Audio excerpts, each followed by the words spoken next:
বন্ধুরা, কেমন আছো সবাই? আমি তো ভালো আছি।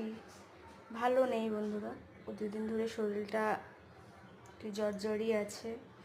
তো চলো আজকে কি রান্না হয়েছে তোমাদের সাথে সেটা শেয়ার করি। ফার্স্টে করেছি গরম গরম ভাত ধোয়া ওঠা, আর করেছি আজকে ডিমের ঝোল। আজকে ঝোলই করেছি যেহেতু ডাল টাল করিনি, তো এর জন্য যে আলু দিয়ে একটু গামাখা করে ঝোল করেছি। আর সাথে করেছি পাবদা মাছের ঝাল, করেছি। আর করেছি পটল ভাজা, লেবু কেটেছিলাম, এক টুকরো আছে, ফ্রিজে আছে, লেবু খাওয়ার সময় কেটে নেবে।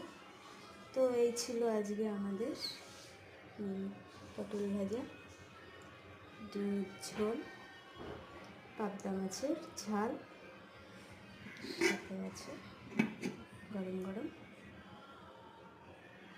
ভাত।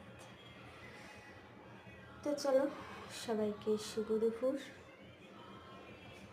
দেখা হবে পরের ভিডিওয়। এই ছিল আমাদের আজকে দুপুরের মেনু। টাটা।